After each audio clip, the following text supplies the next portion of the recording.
Shalom, jumpa bersama saya lagi di Klavos Sukacita. Saat ini saya hendak membagikan firman Tuhan untuk sahabat Klavos sekalian. Dalam bagian kesempatan ini, diharapkan tetap sehat, tetap semangat, jaga iman, dan jaga imun. Dan dengan demikian, maka firman Tuhan akan diberitakan kepada sahabat Klavos sekalian, di mana saja berada. Bagian firman Tuhan yang kita renungkan bersama terdapat di dalam pertama Samuel pasal 12 ayat 24 hingga ayat yang ke-25. Sebelumnya kita berdoa. Dalam sukacita bersama ya Tuhan di tempat ini, kami hendak bersama-sama membaca, merenungkan, dan mempraktikkan firman. Tolong kami sekalian ya Tuhan supaya firman ini menjadi bagian dalam hidup kami setiap hari. Kami yang ada di mana saja mendengarkan bagian firman ini, mendapatkan kasih karunia Tuhan. Dalam nama Yesus, firman yang hidup, kami berdoa. Amin. Pertama Samuel pasal 12 ayat yang ke-24, firman Tuhan berbunyi begini, hanya takutlah akan Tuhan dan setialah beribadah kepadanya dengan segenap hatimu, sebab ketahuilah betapa besarnya hal-hal yang dilakukannya di antara kamu. Tetapi jika kamu terus berbuat jahat, maka kamu akan dilenyapkan, baik kamu maupun rajamu itu. Demikian firman Tuhan. Tuhan memberkati sahabat Klavos sekalian.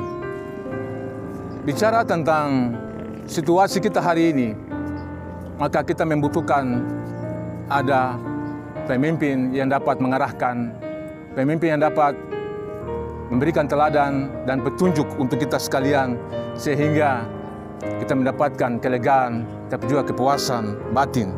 Secara khusus, Kristus yang adalah pemimpin hidup kita. Dengan demikian, tema kita yang hendak kita gumuli bersama dalam bagian ini adalah memimpin dengan setia kepada Tuhan.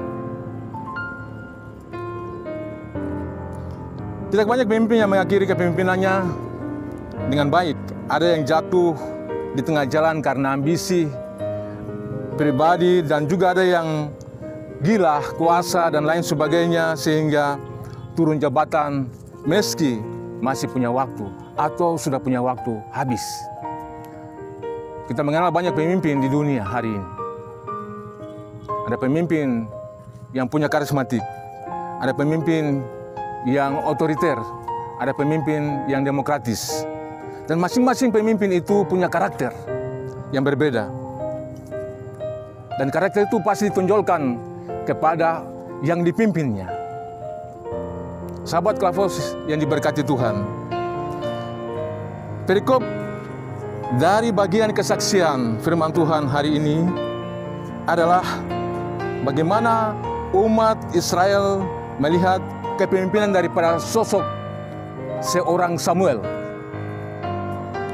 Menjelang masa akhir daripada pelayanannya, ia juga dapat mengarahkan, memberikan teladan, menunjukkan hal-hal positif tentang bagaimana menjalani kehidupan. Kenapa, saudara-saudara? Samuel telah menunjukkan integritas dirinya sebagai seorang pemimpin yang layak di hadapan Tuhan.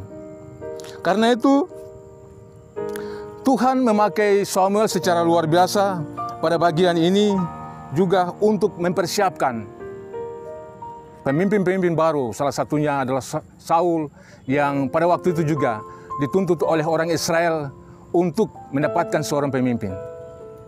Ada banyak hal yang disampaikan oleh Samuel sendiri, karena selain dia sebagai nabi, dia adalah juga sebagai seorang hakim. Tetapi itu juga dia adalah sebagai seorang imam yang dapat menggumuli setiap situasi atau permasalahan daripada umat itu sendiri.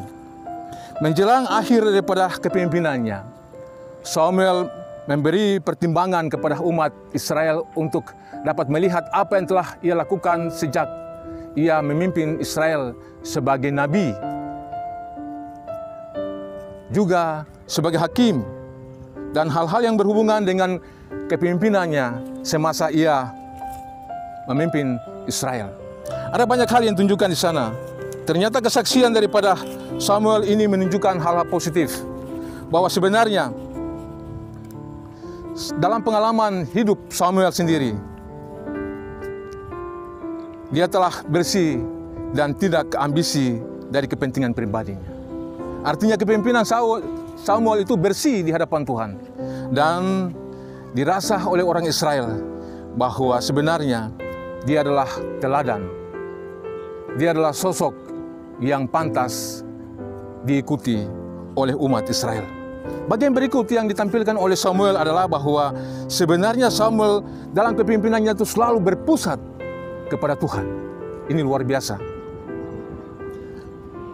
Kenapa saudara-saudara Samuel berpusat kepada Tuhan? Karena Tuhan adalah pemimpin utama sebenarnya dalam perjalanan kehidupan kepemimpinan Samuel sendiri. Karena itu dalam bagian ini Samuel menegaskan dan mengajarkan bahwa umat harus setia dan taat kepada Tuhan, hanya kepada Tuhan. Ini bagian yang harus digarisbawahi sebenarnya. Sahabat Klavos yang diberkati Tuhan, dari semua yang digumuli bersama Israel, Samuel memberikan teladan yang baik kepada Israel sampai bagaimana ia dapat memberikan permintaan daripada orang Israel tentang seorang raja untuk harus setia, taat kepada Tuhan. Nah, kesetiaan yang ditunjukkan oleh Samuel inilah bagi orang Israel adalah suatu teladan. Sahabat Klavos yang diberkati Tuhan, bagaimana Samuel bisa mengalami itu? Karena dia berpusat kepada Tuhan. Tuhan sebagai pusat kehidupannya. Kemudian saudara-saudara, hal berikut yang ditampilkan oleh Samuel adalah bahwa sebenarnya semua yang dilakukan itu di dalam keadilan dan kebenaran. Kepemimpinan Samuel itu adalah berdasarkan keadilan dan kebenaran. Kita tahu bersama bahwa keadilan dan kebenaran itu adalah milik Tuhan.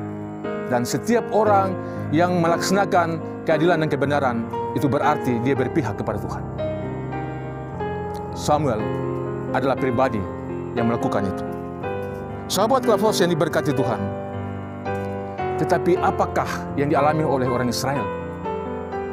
Ternyata memang umat Israel ketika menjalani kehidupannya bersama sebagai suatu bangsa, mereka juga penuh dengan dosa. Mereka mengecewakan hati Tuhan.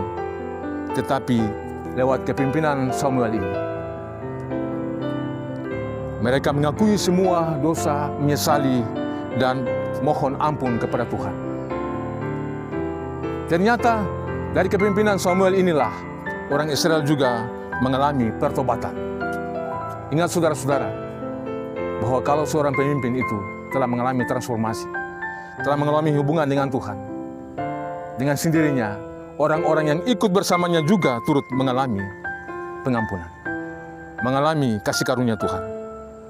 Beberapa hal dalam kepemimpinan Samuel ini menunjukkan bahwa sebenarnya ada kualitas yang besar dari iman yang sungguh yang ditunjukkan oleh Samuel itu sendiri kepada kita juga. Masih banyak hal yang harus diuji di sini, saudara-saudara. Bahwa sebenarnya ada banyak hal dalam kepemimpinan seseorang ketika tidak bertahan karena berhadapan dengan godaan dan lain sebagainya, maka akan jatuh. Seorang pemimpin adalah seorang yang telah mendapatkan otoritas. Sebagai seorang pemimpin adalah seorang yang telah mendapatkan otoritas. Jadi siapapun dia, ketika dipercayakan untuk memimpin, maka hendaklah kita semua patut untuk mengikutinya, karena otoritas ada padanya, saudara-saudara. Sahabat Klavos yang diberkati Tuhan, tidak sedikit dari para pemimpin kita, baik itu entah di pemerintahan, masyarakat, gereja, maupun rumah tangga, yang pada akhirnya juga mengalami kekecewaan, kacau, karena tidak konsisten. Kenapa saudara-saudara? Kita perlu punya hubungan dengan Tuhan. ada hubungan yang konkret dengan Tuhan. Tidak hanya biasa-biasa saja.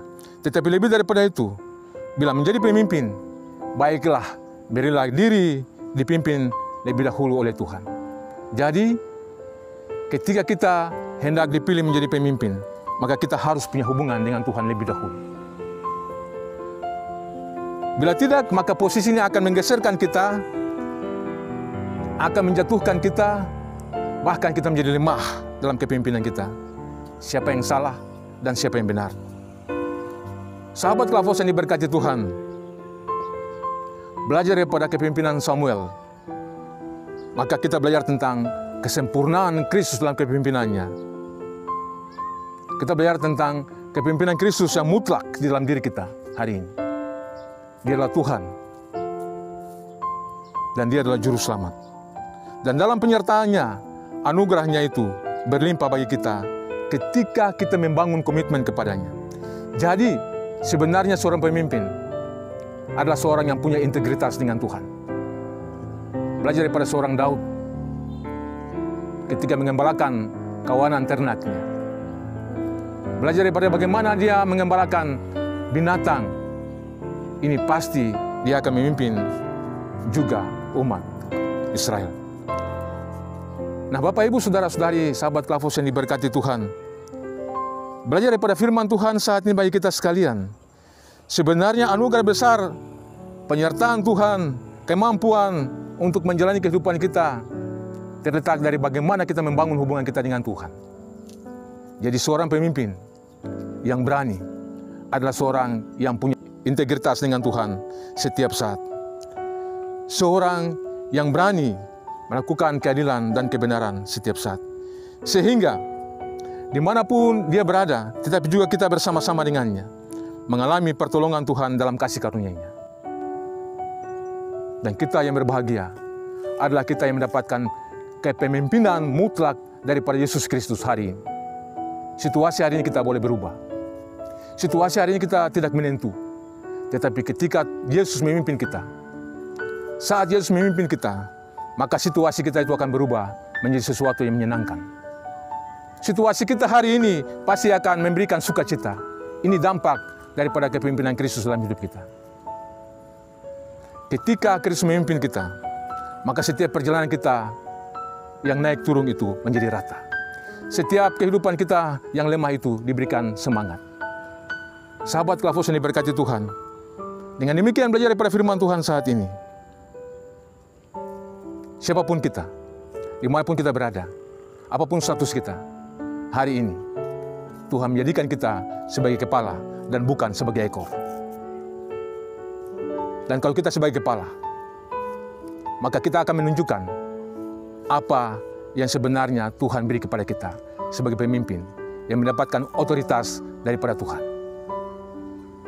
Hari ini kita boleh melihat situasi kita berubah, tetapi Tuhan Yesus Kristus tidak pernah berubah dalam kehidupan kita dulu, sekarang, dan selama-lamanya. Pemimpin yang setia adalah pemimpin yang punya integritas penuh kepada Tuhan. Tuhan memberkati sahabat Klavos sekalian di mana saya berada. Amin. Mari kita berdoa. Kami bersyukur kepadamu Tuhan untuk saat ini karena kami telah dengar firman.